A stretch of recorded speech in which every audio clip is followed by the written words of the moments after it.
This is Jack Stanley, and I wanted to come into the defense of the Titanic. You know, there are so many programs, documentaries, movies, and the like that are talking about the Titanic. But I'd like to talk about many aspects of this, because I want to talk about parts that don't get talked about much at all. I want to get into its design. I want to understand why it was designed as it was, the reason of its watertight compartments and how they worked, its relationship with its sister ship, the Olympic. This was the Olympic class of ships. It's a very interesting sense of how those two ships were presented to the world. You had the coal strike going on when the Titanic sailed. You had a fire going on. You had the crew with situations. You had the captain, had lots of situations. You had the operations of the ship. And you also had other issues dealing with the whole disaster, which was due a lot to a lot of members of the crew who were acting like bureaucrats. Now let's go to the very, very beginnings of this story. The White Star Line was a famous British shipping company, mainly founded by Thomas Ismay. And he worked out a deal with the Harland and Wolff shipyards, who were members of the board, but that all of the ships made by the White Star Line would be made by Harland and Wolff. And it was a very good working relationship. Now, Thomas Ismay's crowning achievement was a ship called the Oceanic. And the Oceanic, you know, the best way to describe it is like a small Olympic class liner. It had all the features, except it had two stacks. But it was known as the Queen of the Ocean. Beautiful ship, well designed.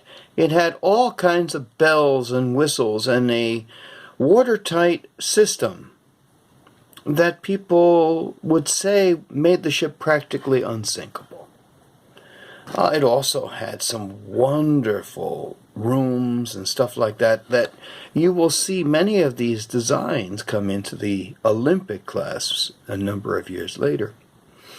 At the same time, the White Star Line is taken over by his son, Bruce Ismay, who is not quite the same as his father. And the White Star Line is having some issues financially, just some hurtings.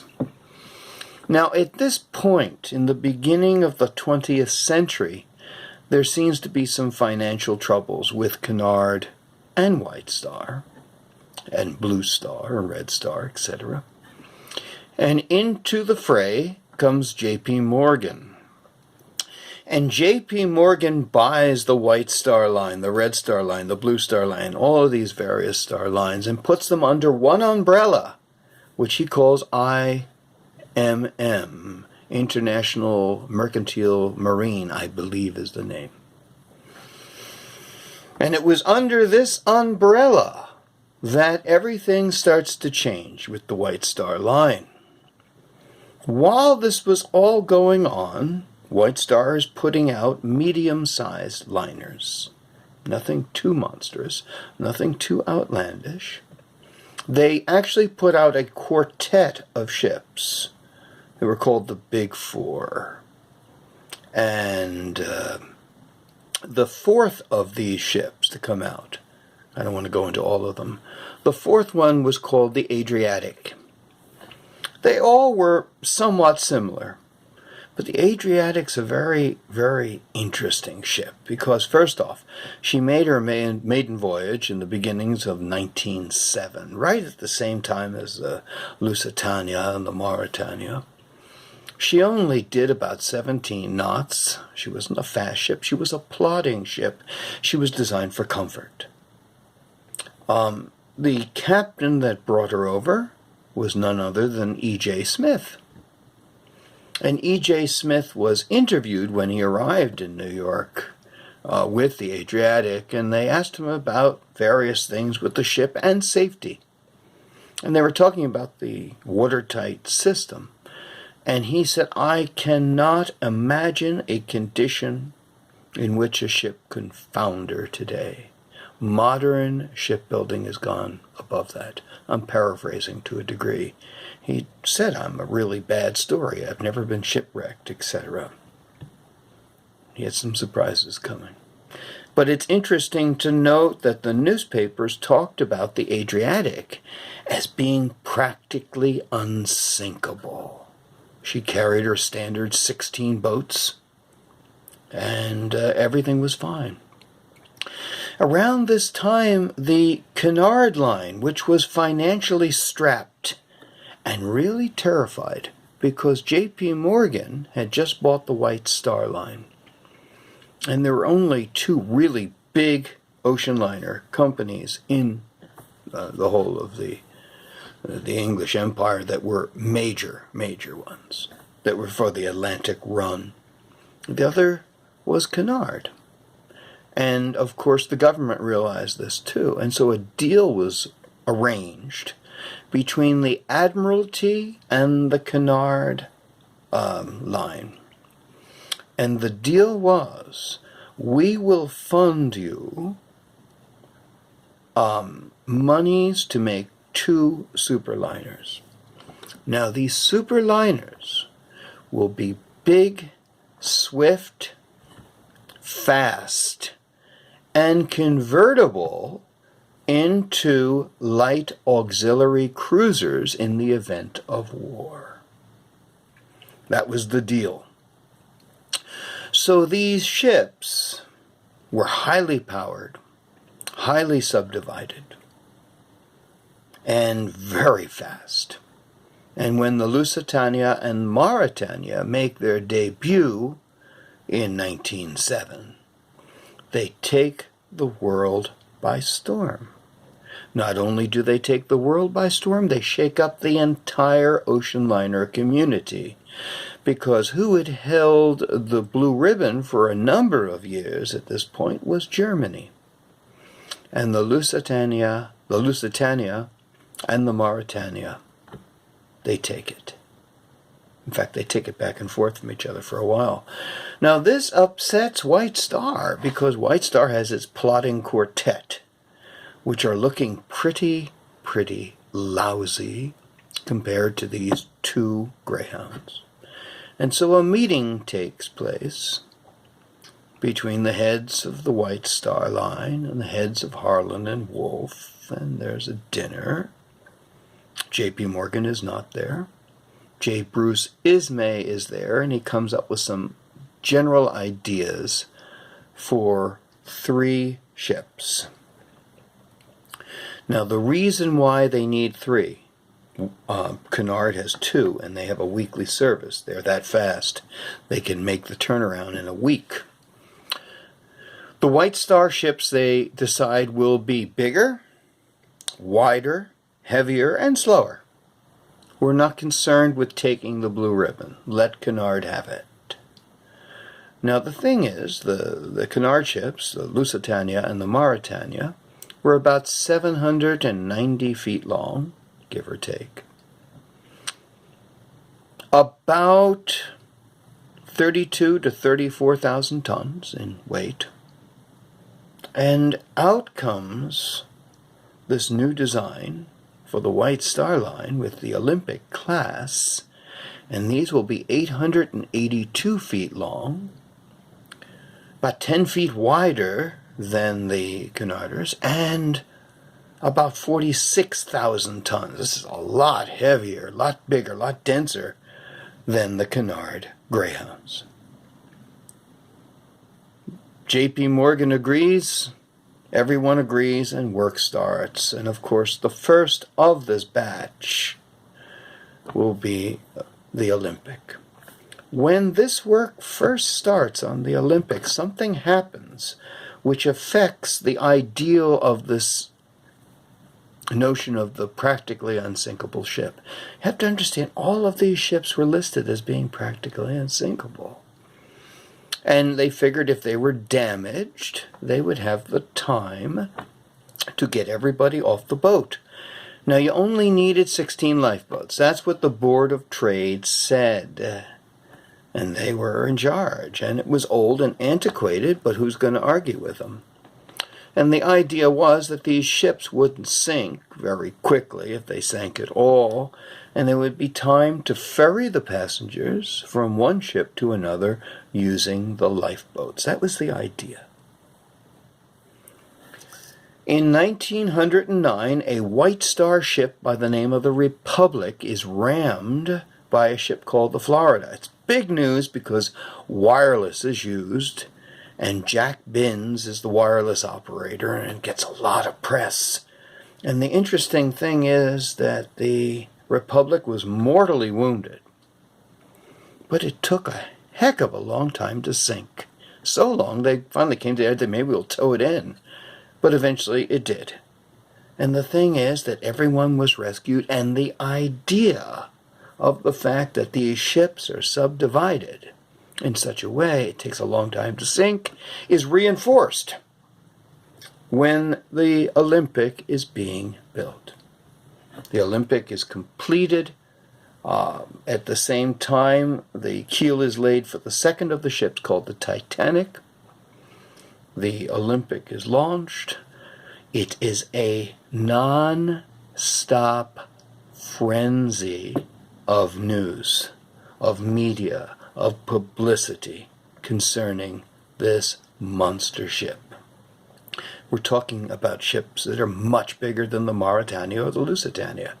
And the press is eating it up. And for about a year, while the Olympic goes from being fitted out to finally getting ready to leave the Harlan and Wolff shipyards, they even add to the drama.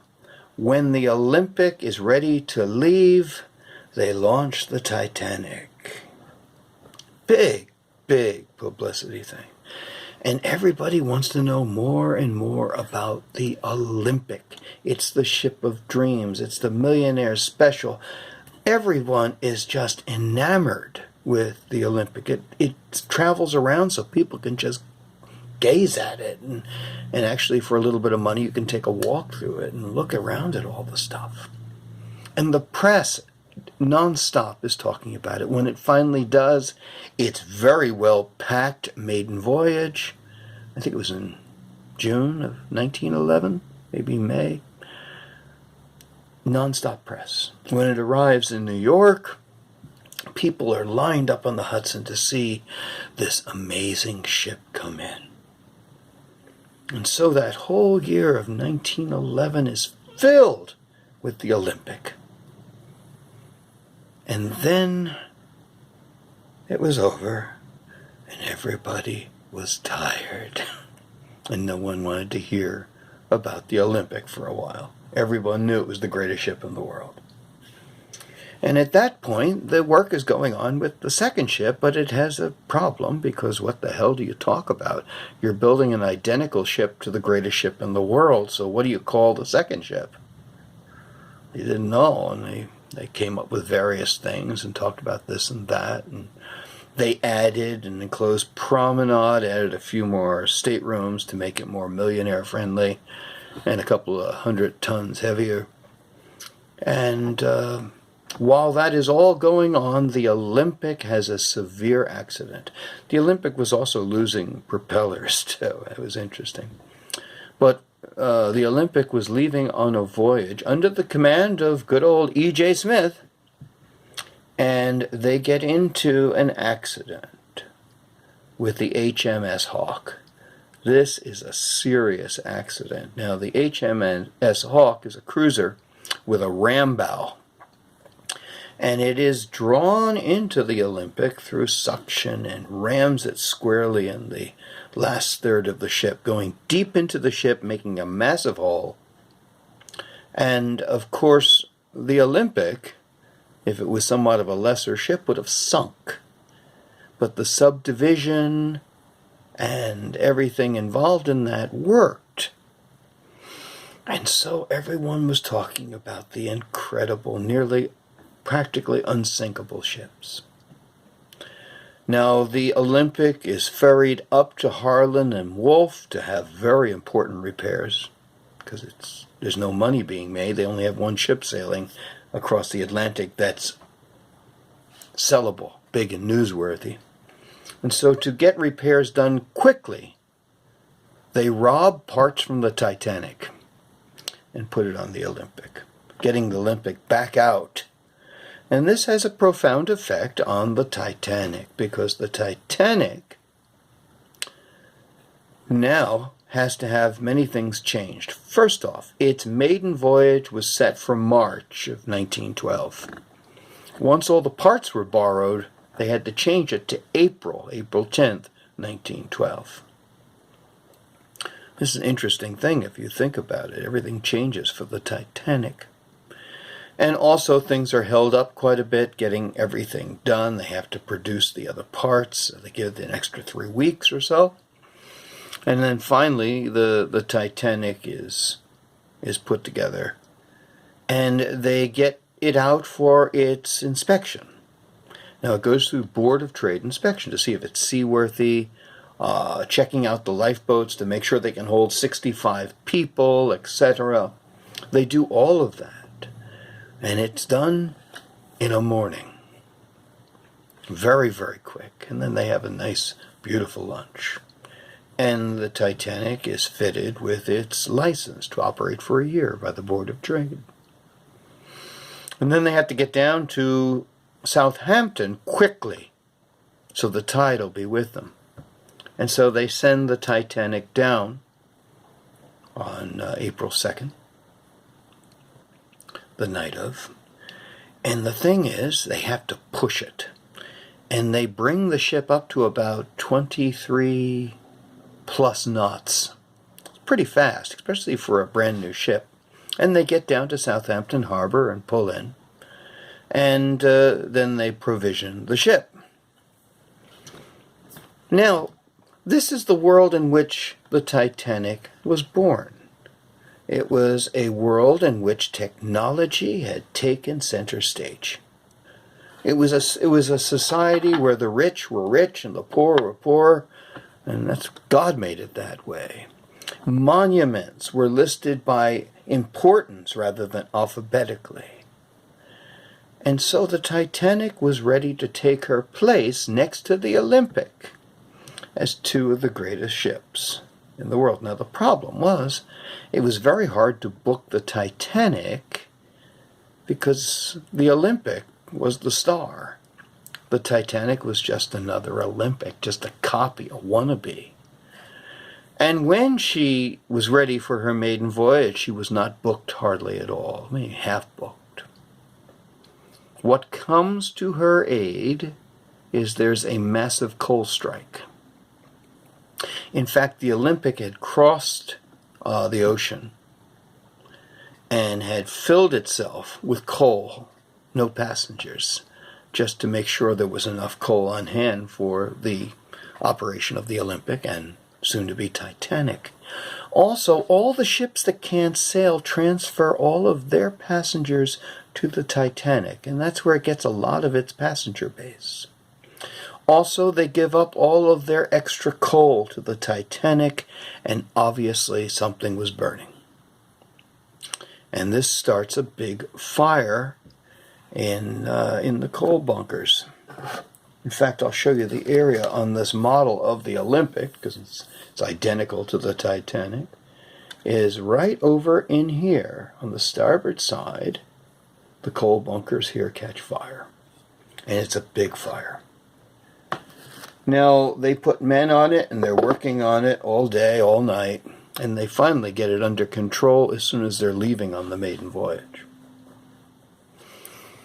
What damage was done, it's a little hard to say, but obviously it was worthy of not sailing the ship after such a catastrophe taking place. But there was a certain amount of slackness here on all things. Getting the ship done in time, they rushed it a little bit toward the end. The company making sure the ship got out. And, of course, the crew itself, which everybody's knows was out of joint because E.J. Smith changed things around, got rid of people, added people. People were changed in rank, and nobody was happy. It was not a very happy ship at that point. And they make their maiden voyage. Now, the Olympic and the Titanic, and soon to be Gigantic, which were the three ships, were designed with a system. It wasn't brand new. In fact, it was old. It was a system that had been in use practically from the time of the Oceanic, the watertight system. And it was designed in such a way that 4 of the compartments could be flooded, and it would survive. They couldn't figure anything greater than that. And also, it would be very difficult to hold a ship that much. Because first off, you got to think, when a ship has an accident, let's say it rubs against a rock, it'll get some holes, but they won't be massive holes. And the pumps can usually handle it. And we'll get to that in a short while. Because once we leave on that maiden voyage of the Titanic, several things happen. First off, the crew isn't totally happy. The captain, Captain E.J. Smith, was known as the millionaire's captain. He was a social butterfly. He loved to be in the center of things. He loved to do the Sunday service. He loved to walk around like a peacock when he did his inspections. And things like boat drills and stuff like that, he would just put off. Well, the Titanic sails on its journey. And the thing is that the ship has an issue. Once it gets out, that fire's under control. However, there's ice warnings, and so they lower the trajectory of the ship toward New York. Now, the night of the disaster, Captain Smith has dinner and then goes to bed. Now, he should have had a chair and be sitting in that wheelhouse.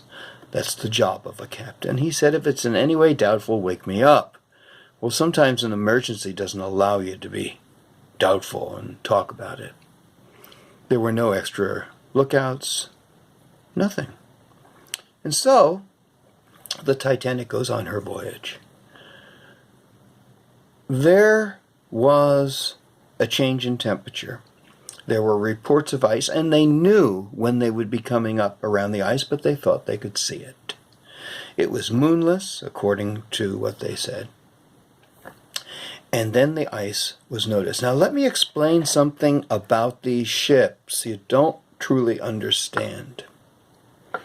The whole idea when they saw the ice was to go hard a starboard. What does that mean? Well, they're going to bring the bow over, and then you'll bring the back end around to get around the iceberg and not hit it. That's fine for a motorboat, but a 46,000-ton liner doesn't work that way, especially in those days, because it took time. Let me just give you an idea of the amount of time it took. Look out.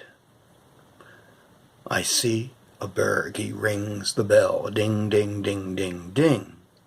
Gets on the phone. It's not answered right away. It took a little while.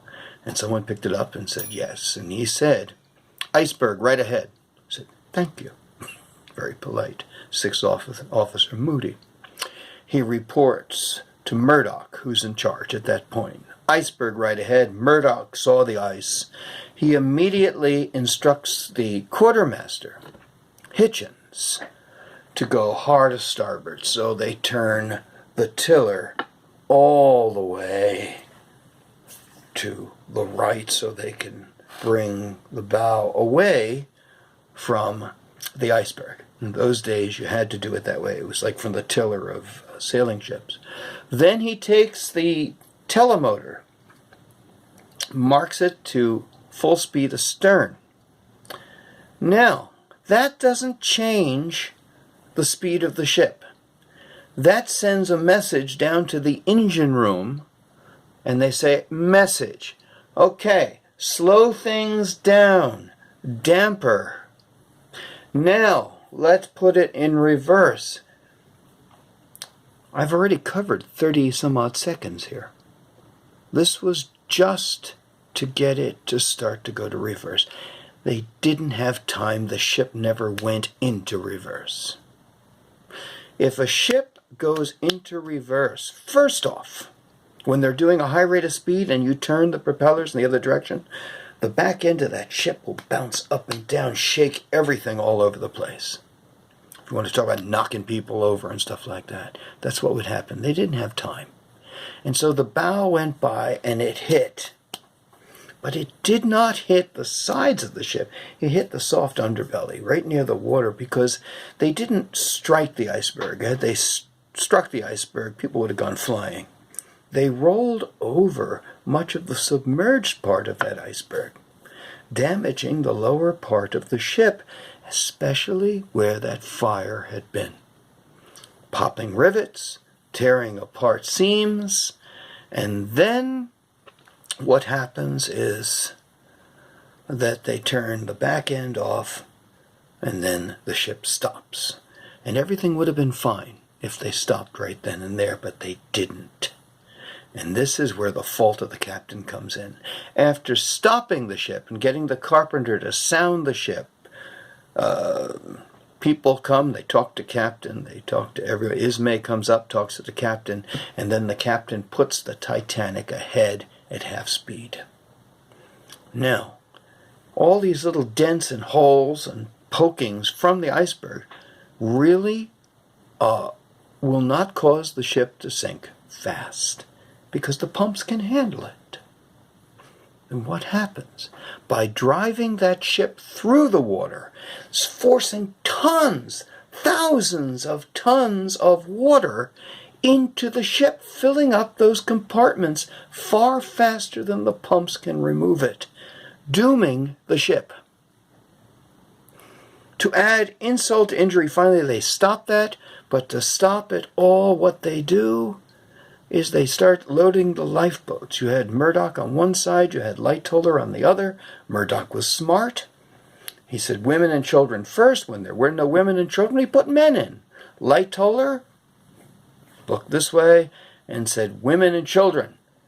Put in women and children. If there was nobody else, he lowered the boat, damning hundreds of people to their death. Stupidity in its highest fashion. The ship eventually sinks. It's lost. Was it really the fault of the ship? No. It was all the idiots around that ship that damaged and destroyed the Titanic. The Titanic was a victim of a massive amount of stupidity, a massive amount of arrogance, and some really bad seamanship.